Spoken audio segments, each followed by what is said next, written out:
Hello and welcome my dear student. दोस्तों स्वागत है आपका एसएससी अड्डा पे। चलिए शुरुआत करते हैं इस सेशन का। और इस सेशन में आपके सामने होंगे एक से एक बेहतरीन क्वेश्चंस और देखेंगे कि इन बेहतरीन क्वेश्चंस में से हम लोग कौन सा सॉल्व कर पाते हैं, कितने क्वेश्चन सॉल्व कर पाते हैं। एक बात याद रखना यार, क्वेश्चन सॉल्व करना न करना ये तो दिगर की बात है, लेकिन एक जो सबसे जरूरी बात है कि आप पहला क्वेश्चन किस वे में सॉल्व करेंगे वो मोस्ट इंपॉर्टेंट है। तो निम्नलिखित में से कौन सी वायरल बीमारी नहीं है, ये जब तक आप आंसर दे तब तक मैं आपको बताऊं कि यार ये आपका अड्डा का जो एसएससी सीजीएल का टेस्ट सीरीज है ये आप जरूर परचेस करें, क्योंकि जब तक आप टेस्ट नहीं दोगे तब तक आप अपना बेस्ट नहीं दे पाओगे। अगर आपने आईबी का फॉर्म भरा हुआ है तो ये भी याद रखो कि ये आपके लिए आईबी का टेस्ट सीरीज है। तो आईबी और साथ ही साथ दोस्त आपके लिए एसएससी का ये टेस्ट सीरीज, इस कोड के जरिए आप लेंगे तो मजा आ जाएगा। तो भैया आपके सामने अब आपका पहला क्वेश्चन ला दिया जाए और पहला क्वेश्चन आपकी स्क्रीन पे ये रहा। निम्नलिखित में से कौन सी वायरल बीमारी नहीं है, पेन जरा हम सेलेक्ट कर लें और उसके बाद फिर हम लोग क्या करेंगे, शुरुआत कर देंगे सेशन की। निम्न में से कौन सा वायरल बीमारी नहीं है? Sir AIDS. एड्स तो सर रेट्रोवायरस नामक एड्स रेट्रोवायरस से होता है। इन्फ्लुएंजा भी सर, लेकिन सर जहां तक हम लोग जानते हैं टाइफाइड, भैया ये तो आपके एक बैक्टीरियल डिजीज है। टाइफाइड आपके बैक्टीरिया से होता है। साल्मोनेला टाइफी, साल्मोनेला टाइफी नाम के बैक्टीरिया की वजह से होता है। जबकि डेंगू एक वायरल डिजीज है, इन्फ्लुएंजा एक वायरल डिजीज है, एड्स एक वायरल डिजीज है। क्लियर है ना? बैक्टीरिया से होने वाले और भी बहुत सारे रोग हैं, जैसे टिटनेस हो गया, टाइफाइड हो गया, ठीक है ना, ये सब क्या है, बैक्टीरिया से होने वाले रोग है। नेक्स्ट क्वेश्चन, चीन का पहला विदेशी सैन्य अड्डा कहां खोला गया? Where did China's first overseas military base open? आप लोगों ने देखा होगा अभी हाल ही में भारत और चाइना के रिश्ते कुछ महीने पहले लॉकडाउन के समय बीच में बड़े विवादित से होने लगे थे, बड़ा गतिरोध हो गया था। तो भैया जरा शेयर करके बताना कि कहां पे खोला। तो निश्चित तौर पे दोस्त इसका आंसर है जिबूती। कई लोग डोकलाम नाम सुने होंगे तो झट से डोकलाम मार के टिक सोचेंगे वाह वाह वाह वाह, एक नंबर तो हमारा कंफर्म। अरे ऐसे कैसे कंफर्म हो गया भैया? पढ़ना पड़ेगा, समझना पड़ेगा, उसके बाद ना आपको इसका नंबर मिलेगा। है सही बात है कि नहीं? चलो नेक्स्ट, वस्तुनिष्ठ संकल्प संविधान, द ऑब्जेक्टिव रिजोल्यूशन। भैया ये हिंदी में इसको काट दो, इसका इंग्लिश वाले से लो, ठीक है ना। संविधान का जो ऑब्जेक्टिव रिजोल्यूशन है निम्नलिखित में से किसके द्वारा पेश किया गया? देखो जो संविधान का ऑब्जेक्टिव रिजोल्यूशन है दोस्त वो किसके द्वारा पेश किया गया था? तो वो पेश किया गया था आपके जवाहरलाल नेहरू जी के द्वारा। ठीक है, जवाहरलाल नेहरू जिनका जन्म 14 नवंबर को हुआ था, जो बाल दिवस के रूप में मनाया जाता है, चिल्ड्रंस डे। नेक्स्ट, पहली बार राष्ट्रपति शासन लागू किया गया था। आपको पता है कि राष्ट्रपति 3 तरीके की इमरजेंसी लगाते हैं, एक 352 के अंतर्गत, एक 356 के अंतर्गत, एक 360 के अंतर्गत। तो राष्ट्रपति शासन लगता है 356 के अंतर्गत। ये कहां पे लगता है? तो राज्य में लगता है। ठीक है, राज्यों में संवैधानिक तंत्र फेल हो जाने पे राष्ट्रपति, ये तो सर वित्तीय है, ये तो फाइनेंशियल है, ठीक है सर, और ये तो सर जब बाह्य आक्रमण वगैरह हो जाए हमारे देश के ऊपर, बाह्य आक्रमण या हमारा देश किसी देश के ऊपर आक्रमण किया हो, ये सब बाह्य आक्रमण की स्थिति में, ठीक है। तो राष्ट्रपति शासन सबसे पहले कहां लगा था भैया? तो ए ऑप्शन पंजाब, ठीक है ना, सबसे पहले कहां लगा था? तो पंजाब में लगा था। नेक्स्ट क्वेश्चन, किस देश को छोटे उपग्रह को कक्षा में ले जाने के लिए दुनिया का सबसे छोटा रॉकेट सफलतापूर्वक लॉन्च किया गया? किस देश का छोटा उपग्रह को कक्षा में ले जाने के लिए दुनिया का सबसे छोटा रॉकेट? मुद्दा यही है, सबसे छोटा रॉकेट दोस्त लॉन्च किया है अभी आपके जापान ने। जापानीज भी तो छोटे छोटे ही होते हैं, कौन सा बड़का हाइट में होते हैं। तो अब चाइना जापान में छोटे होने में फाइट हो सकता है, लेकिन ठीक है, आंसर क्या है? जापान, ठीक है ना। जापान को हम लोग निप्पन द्वीप के भी नाम से जानते हैं, ठीक है ना, उगते हुए सूर्य का देश भी, पता है ऐसे बहुत सारे हैं जो है, ठीक है। निर्णय लेने के लिए डेटा होना चाहिए, for taking decision data must be very accurate, massive, proceed correctly, collect and diverse source, ठीक है ना, विविध स्रोतों से एकत्र किया। कोई निर्णय लेने को, फॉर टेकिंग डिसीजन, जो आपका डेटा होना चाहिए वो क्या होना चाहिए, प्रोसेस्ड करेक्टली, सही से वो प्रोसेस्ड होना चाहिए, तब जाकर के आप सही निर्णय ले पाएंगे। ठीक है, नेक्स्ट, डेसिबल किसकी इकाई है, डेसिबल भैया जोर की आवाज, विकिरण की ऊर्जा, एक्सरे विकिरण क्षमता या प्रकाश की तीव्रता, बताइएगा डेसिबल किसकी इकाई है। अब भैया डेसिबल कौन नहीं जानता है कि ध्वनि की तीव्रता मापने के लिए हम लोग डेसिबल का उपयोग करते हैं, है कि नहीं। ध्वनि की तीव्रता मापने के लिए ही ना डेसिबल का प्रयोग किया जाता है। तो ध्वनि की तीव्रता मापने के लिए हम किसका प्रयोग करते हैं, डेसिबल का प्रयोग करते हैं।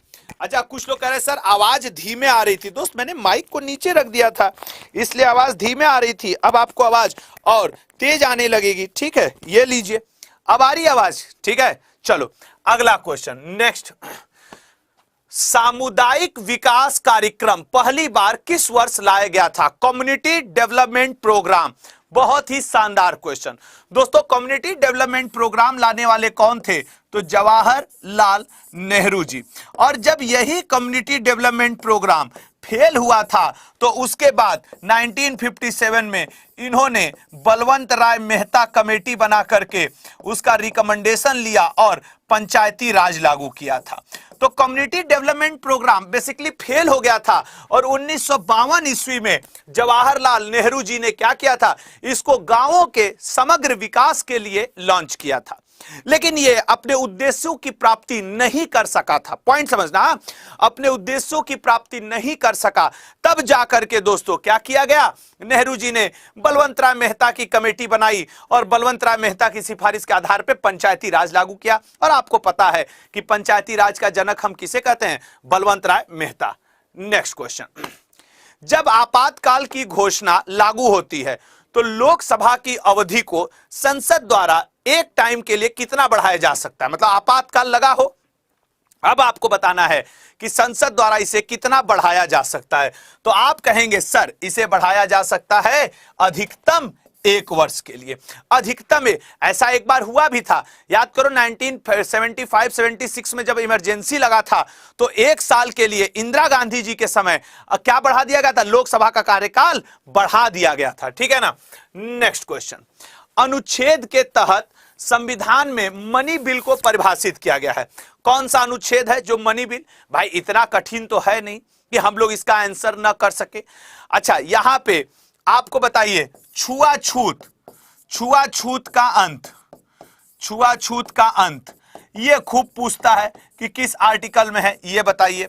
राष्ट्रपति पर महाभियोग, एकदम आसान आसान वाले पूछ रहा हूं, ये आपको भी पता होगा किस आर्टिकल में है, ये बताइए।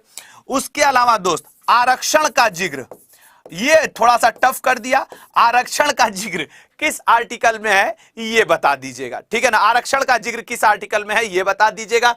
छुआछूत, उपाधि का अंत किस आर्टिकल में है कि अब उपाधि कोई नहीं लेगा, ऐसा किस आर्टिकल में लिखा है ये बता दीजिएगा। तो सर छुआछूत का अंत आर्टिकल 17, सर महाभियोग आर्टिकल 61। ठीक है, महाभियोग कहां है, आर्टिकल 61, आर्टिकल 61। आरक्षण का जिक्र 16(4) में और उपाधि का अंत आर्टिकल 18 में। ठीक है ना, आर्टिकल 18 में उपाधि का अंत। ठीक है, और इसका right answer sir B, article 110 में जिक्र मिलता है हमें किसका, धन विधेयक का या फिर मनी बिल का, धन विधेयक का या फिर मनी बिल का। ठीक है, नेक्स्ट क्वेश्चन, ऊपरी केंद्र शब्द का इपिक सेंटर, इसको हिंदी वाले से आप गलत कर दोगे, इससे समझिए। Epicentre is use to describe, epicentre किसको यूज किया जाता है डिस्क्राइब करने के लिए, तो epicentre is used to describe. ठीक है ना, epicentre is used to describe for what, तो फॉर अर्थक्वेक। ठीक है ना, सी ऑप्शन अर्थक्वेक के लिए, सी ऑप्शन अर्थक्वेक के लिए। ठीक है, याद रखेंगे सभी लोग। चलो अगले क्वेश्चन पे जाते हैं। नेक्स्ट, विश्व में कच्चे पेट्रोलियम का सबसे बड़ा उत्पादक निम्नलिखित में से कौन है। ये अक्सर इंडेक्स बदलता रहता है, ये जो इंडेक्स है वो अक्सर बदलता रहता है। तो वर्तमान में कौन है कच्चे का उत्पादक, तो भैया इसका सही आंसर है रसिया। ठीक है ना, ऐसा नहीं है कि आप जो कह रहे हैं मैं उसको गलत ठहरा दूं, नहीं हो सकता, आप कोई और डेटा देखे हो, पिछले वर्ष का देखे हो, एकदम अपडेट देखे हो, ठीक है, ऐसा भी हो सकता है। नेक्स्ट क्वेश्चन, प्रकाश की एक मोनोक्रोमेटिक किरण एक सघन माध्यम से विरल माध्यम में गुजरती, यहां पे हो जाएगा विरल, ठीक है ना, विरल माध्यम में गुजरती है। नतीजतन अगर वो सघन से डेंसर से रेयरर मीडियम की तरफ जाएगी तो जाहिर सी बात है सर उसकी वेलोसिटी बढ़ जाएगी। भाई कोई चीज इसमें से निकल करके सिर्फ इतने में जाएगी तो उसकी वेलोसिटी तो बढ़ ही जाएगी ना, जाहिर सी बात है। डेंसर से वो कहां आ गई, रेयरर में आ गई। चलिए तो इसका आंसर ए। नेक्स्ट क्वेश्चन, किसने श्रीलंका को हरा दिया था? भाई प्राचीन काल में तमिलनाडु दक्षिण भारत साइड एक वंश हुआ करता था जिसने श्रीलंका को एक दो बार नहीं करीब करीब 5-5 बार हराया था। और दोस्तों दिए गए ऑप्शंस में से उसका नाम था कोलतुंग प्रथम, ठीक है ना। राजराज प्रथम ने भी हराया था, राजराज प्रथम, हालांकि दोनों ही हराए थे तो अब मैं उसको ही सिर्फ क्यों बोलूं, ए और C both are the correct, ठीक है ना। राजराज प्रथम ने भी श्रीलंका को हराया था, ठीक है। नेक्स्ट क्वेश्चन, एक जहाज का टेराकोटा मॉडल कहां से पाया गया है? जहाज का टेराकोटा आग में पकी हुई मिट्टी को सिंधु घाटी सभ्यता के समय, मतलब आसान भाषा में बता रहा हूं, आग में पकाई गई मिट्टी को सिंधु घाटी सभ्यता के समय टेराकोटा कहा जाता था। तो उसका एक जहाज का मॉडल कहां से पाया गया? तो सर पाया गया था आपके लोथल से। क्यों सर? क्योंकि लोथल सिंधु घाटी सभ्यता का क्या था, बंदरगाह शहर था, डॉकयार्ड सिटी था, ठीक है। लोथल क्या था, बंदरगाह शहर था या फिर डॉकयार्ड सिटी हुआ करता था, ठीक है। तो सिंधु घाटी लोथल, और लोथल को हम लोग कई बार डिस्कस किए हैं। लोथल को हम लोग लघु हड़प्पा भी कहते हैं, लोथल को हम लोग लघु मोहनजोदड़ो भी कहते हैं। कोई बता सकता है कि लोथल किस नदी के किनारे बसा हुआ है? इतना सा बताइए कि लोथल जो है किस नदी के किनारे बसा हुआ है, ये बता दीजिए। लोथल किस नदी के किनारे बसा हुआ है? गुजरात में है, सबको याद है, एकमात्र बंदरगाह है, सबको याद है। किस नदी के किनारे बसा है? रिमेंबर दैट दोस्त, लोथल सिचुएटेड नियर भोगवा रिवर, भोगवा नाम की नदी है दोस्त, जिसके किनारे क्या बसा हुआ है? आपका लोथल शहर बसा हुआ है। नेक्स्ट क्वेश्चन, निम्नलिखित में से क्या 20 न्यूट्रॉन और 18 इलेक्ट्रॉनों के साथ एक कण है? भाई 20 न्यूट्रॉन और 18 इलेक्ट्रॉन ये होता है आपके आर्गन में। आर्गन एक इनर्ट गैस है। इनर्ट गैसेस में 2, 10, 18, 36, 54, 86 ये सब जो हैं इनर्ट गैसेस हैं, जैसे हीलियम हुआ, नियान हुआ, आपके क्रिप्टॉन हुआ, जेनान हुआ, रेडॉन हुआ, है क्लियर है। नेक्स्ट क्वेश्चन, निम्नलिखित में से कौन विदेशी मुद्रा प्रबंधन अधिनियम फेमा के तहत विदेशी मुद्रा को नियंत्रित करता है? बताइएगा, निम्नलिखित में से कौन विदेशी मुद्रा प्रबंधन अधिनियम फेमा के तहत विदेशी मुद्रा को नियंत्रित करता है? बस इतनी सी बात है। सर फेमा के तहत नियंत्रित कौन करता है? तो नियंत्रित करता है आपका reserve bank of India, Bharat का सेंट्रल बैंक। भाई ये तो हमारी रेगुलेटरी अथॉरिटी है ही है, सारे बैंकों को भी ये क्या करती है? नियमित करती है, रेगुलेट करती है। नेक्स्ट क्वेश्चन, क्रोमोसोम्स से बने होते हैं, बताइएगा क्रोमोसोम्स किससे बने होते हैं? आसान क्वेश्चन है यार, इतना तो कठिन है नहीं, ठीक है ना। तो भैया जो क्रोमोसोम्स होते हैं वो किससे बने होते हैं?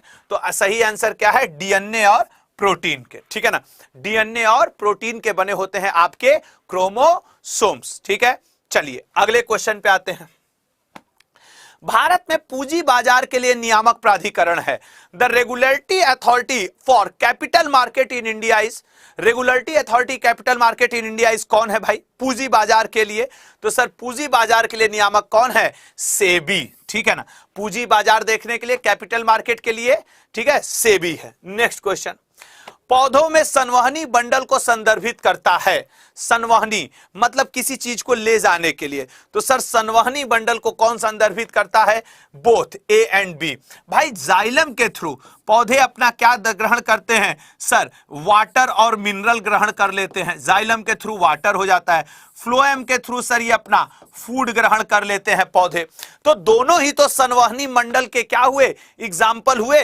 तो ए एंड बी बोथ सही बात है कि नहीं? पौधे जाइलम के थ्रू वाटर एंड मिनरल ग्रहण कर लेते हैं। आप चाहे तो मिनरल भी लिख लें, ठीक है ना, आप चाहे तो मिनरल भी लिख लें, वो भी ग्रहण करते हैं, और फूड फ्लोएम के थ्रू ग्रहण करते हैं, ठीक है ना। चलिएगा next question, alimentary canal receiver का कौन सा हिस्सा लीवर में पित्त है। Which part of alimentary canal receivers bile from the liver. English वाले से इसका आंसर करो, क्योंकि हिंदी वाले में थोड़ा सा ट्रांसलेशन एरर है तो आप कंफ्यूज हो सकते हैं। इंग्लिश वाले से इसका आंसर करिए। तो भैया इसका आंसर क्या हो जाएगा? इसका आंसर हो जाएगा स्मॉल इंटेस्टाइन, छोटी आंत। ठीक है, छोटी आंत इसका राइट आंसर है, बिल्कुल सही आंसर है।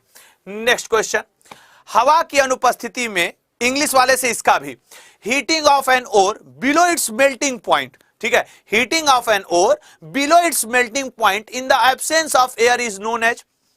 हवा की अनुपस्थिति में किसी ओर को उसके मेल्टिंग पॉइंट से नीचे हीट करने की परिस्थिति को हम क्या कहते हैं? सर उसको हम लोग कहते हैं कैलिनेशन। ठीक है, उसको हम लोग क्या कहते हैं? कैलिनेशन कहते हैं। ठीक है, चलिएगा नेक्स्ट क्वेश्चन पे जाएंगे और देखेंगे अगला क्वेश्चन क्या है। ये रहा, एक लकड़ी का टुकड़ा पानी में तैरता है, अल्कोहल में लकड़ी के टुकड़े की क्या विशेषता है?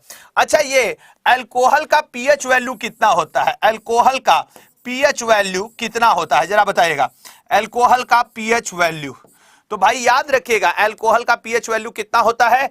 2.8। ठीक है, 2.8। जबकि नींबू का पीएच वैल्यू कितना होता है? नींबू का दोस्त 2.2 होता है पीएच वैल्यू। ठीक है, नींबू का पीएच वैल्यू 2.2, जबकि अल्कोहल का पीएच वैल्यू 2.8। याद रखिएगा। अब देखो एक बात बता दे रहा हूं कि यार बस आपका गैप ना हो, रेगुलरिटी ना टूटे, इस बात के लिए ये क्लास ले रहा हूं। नहीं, आप भी जानते हो कि मेरा वे ऑफ टीचिंग ये नहीं है जिस तरीके से मैं अभी पढ़ा रहा हूं। ये मैंने आप लोगों के लिए एक बेहतरीन लेक्चर रिकॉर्ड करने की कोशिश की कि भाई रिकॉर्ड रहे, हमारे दोस्त कुछ तो पढ़ लें। ठीक है ना?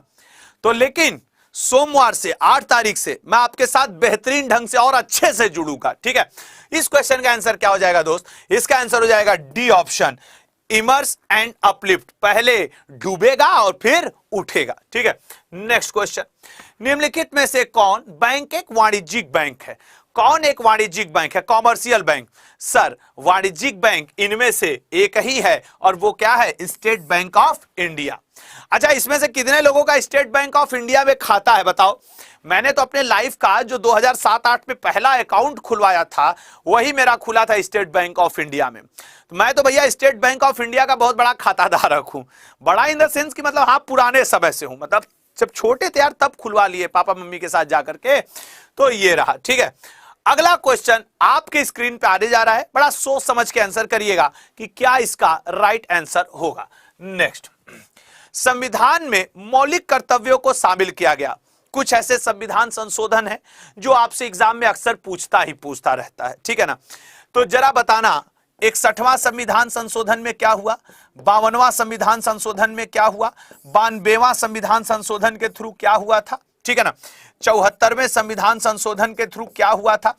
ये 4 बताइएगा, ये 4 से क्या हुआ था? ठीक है ना? तो 73वां भी बताई दो, 73वें संविधान संशोधन के क्या हुआ। और इस क्वेश्चन में एक क्वेश्चन आपको और बताना है कि मिनी कॉन्स्टिट्यूशन हम किसे कहते हैं? किस संविधान संशोधन को हम लघु संविधान भी कहते हैं? सर वैसे पहले इस क्वेश्चन का आंसर हो जाए। इस क्वेश्चन का आंसर है दोस्त बी ऑप्शन। और दोस्तों निसंदेह बी को ही हम लोग कहते हैं लघु संविधान या 42वां संविधान संशोधन। ये इतना विस्तृत है जिसकी कोई एंड नहीं है, ये इतना विस्तृत है। अब सर 61वें संविधान संशोधन से क्या हुआ था? 1989 में हुआ था। और दोस्त इसके द्वारा वोटिंग एज कितनी वर्ष आयु कर दी गई थी? 18 वर्ष की आयु। ठीक है ना? कि आप वोट कब देंगे? तो 18 वर्ष की आयु में देंगे, ऐसा वोटिंग के लिए किया गया था। पहले 21 वर्ष की एज में लोग वोट देते थे, तो वो हटा करके 18 वर्ष कर दिया गया। चलिए सर 52वें से क्या हुआ? सर दल बदल का कानून, इसके द्वारा जो लोग दल बदल करके फायदा उठाते थे, दल बदल कानून बनाया गया। ठीक है, दल बदल का कानून। अब सर 92वें से क्या हुआ? सर 92वें के माध्यम से 4 भाषाओं को हमारे संविधान में जोड़ा गया। ओरिजिनली हमारे संविधान में कितनी भाषाएं थी? कोई भी कमेंट करके बताओ कि ओरिजिनली हमारे देश के संविधान में कितनी भाषाएं थी? तो 14 थी।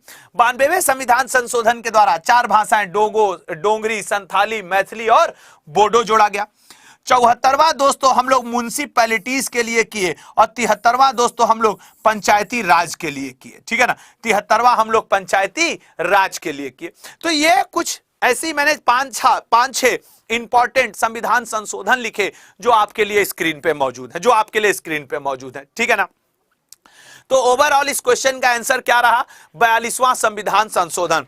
कोई भी एग्जाम देने जाओ तो सबसे पहले 42वां और 44वां ये दो कॉन्स्टिट्यूशनल अमेंडमेंट तो जरूर पढ़ लेना, क्योंकि भैया इसी में से एक ने संपत्ति के अधिकार को एज अ लीगल राइट कर दिया। पहले वो हम लोग का फंडामेंटल राइट हुआ करता था, अब वो लीगल राइट के रूप में बदल गया। तो ये एक दो ऐसे संविधान संशोधन है जो बेहद बेहद बेहद ज्यादा जरूरी है, ठीक है। और दोस्तों तांबे के औजार का उपयोग सबसे पहले कब शुरू हुआ था? तांबे के औजार का उपयोग सबसे पहले कब शुरू किया गया था? बस इतना सा आपको बताना है। अच्छा, इंसान ने सबसे पहले किस जानवर को पालतू बनाया? ठीक है ना। इंसान ने सबसे पहले किस औजार का उपयोग किया? इंसान ने सबसे पहले किस फसल की कृषि की? सबसे पुराना फसल, ठीक है ना, सबसे पुराना फसल कौन सा रहा, ये आप बताइएगा। तो सर जिस इंसान ने सबसे पहले कुत्ता को पालतू बनाया था, इंसान ने सबसे पहले सर जिस औजार का उपयोग किया उसका नाम था कुल्हाड़ी एक्स। और सर सबसे पुराना फसल माना जाता है जौ को। जौ के बाद नंबर आता है गेहूं का। जब जौ ऑप्शन में न मौजूद हो तब गेहूं के लिए जाना, ठीक है ना। और इसका राइट आंसर क्या है सर? चालकोलिथिक एज, ठीक है ना। चालकोलिथिक एज में तांबे के औजारों का सबसे पहले प्रयोग। सर नेक्स्ट, एफटीपी के रूप में संदर्भित किया जाता है, ठीक है ना। एफटीपी क्या है, ठीक है ना। एफटीपी का फुल फॉर्म बताना है, चार ऑप्शंस में से बताइएगा। तो सर एफटीपी का फुल फॉर्म है फाइल ट्रांसफर प्रोटोकॉल, ठीक है ना। फाइल्स ट्रांसफर प्रोटोकॉल इसका सही आंसर है, ठीक है। फाइल ट्रांसफर प्रोटोकॉल इसका सही आंसर है, ठीक है। चलिएगा, तो ये हो गया। नेक्स्ट क्वेश्चन, भारत में पहली महिला लोकसभा स्पीकर कौन बनी थी? सर जहां तक हम लोग एनी बेसेंट को जानते हैं, ये तो इंडियन नेशनल कांग्रेस की अध्यक्ष रही हैं, ठीक है ना। ये तो इंडियन नेशनल कांग्रेस की अध्यक्ष रही हैं सर। कौन आपकी? Annie Besant. तो ये तो हो नहीं सकती। सुचेता कृपलानी तो सर उत्तर प्रदेश की पहली महिला मुख्यमंत्री वगैरह भी रही हैं। सर मीरा कुमारी, यस, ये एक सही आंसर हो सकता है, ठीक है, ये एक सही से। उसी तरह राष्ट्रपति का भी पूछ सकता है, तो राष्ट्रपति कौन बने थे आपके? प्रतिभा देवी सिंह पाटिल जी, पहली महिला जो राष्ट्रपति बनी, तो वो कौन बनी? प्रतिभा देवी सिंह पाटिल जी, ठीक है ना। रमा देवी सचिव बनी। रमा देवी का नाम भी बहुत इंपॉर्टेंट है। एक रमा देवी और हैं। अगर आपसे कभी पूछे कि भारत की एकमात्र मुख्य महिला निर्वाचन आयुक्त कौन रही हैं, तो रमा देवी, ठीक है ना, रमा देवी, ठीक है। नेक्स्ट क्वेश्चन, कंप्यूटर के एक समूह को एक साथ कार्यालय भवन के केबलों की सहायता से जोड़ा जाता है। मतलब एक ही कार्यालय है, एक ही भवन है, तब तो सर वो निश्चित तौर पे क्या हो जाएगा? Local area network. ये मेट्रोपॉलिटन एरिया नेटवर्क है, ये वाइड एरिया नेटवर्क है, लेकिन ये बात तो कर रहा है सिर्फ कार्यालय या भवन की। तो जब कार्यालय या भवन की बात कर रहा है तो लोकल एरिया नेटवर्क के जरिए जुड़ जाएगा, न कि वैन, न कि मैन, न कि पैन, ठीक है ना, न कि पैन, ठीक है। अच्छा, पैन नंबर जो होता है, एक मजेदार बात याद आई कि जरा ये बताइएगा आप कि जो पैन नंबर होता है, पैन कार्ड होता है ना सबके पास, पैन नंबर कितने नंबर का होता है? कितने संख्या इसमें होती है? कितनी संख्या, ठीक है ना, कितने नंबर का होता है आपका पैन नंबर? ये आज कमेंट बॉक्स में जरूर बताइएगा, ठीक है ना। जो आपका पैन कार्ड होता है उसमें कितने नंबर होते हैं जरूर बताइएगा। वो combination of alphabets and numericals होता है ना, तो कितने अल्फाबेट्स और कितने आपके न्यूमेरिकल्स वैल्यू रहते हैं वो बताइएगा। नेक्स्ट क्वेश्चन, ऑपरेशन फ्लड क्या है? ऑपरेशन फ्लड किसे कहा जाता है दोस्त? ये आपसे पूछा है। भैया बहुत आसान है कि सर ऑपरेशन फ्लड किसे कहा जाता है।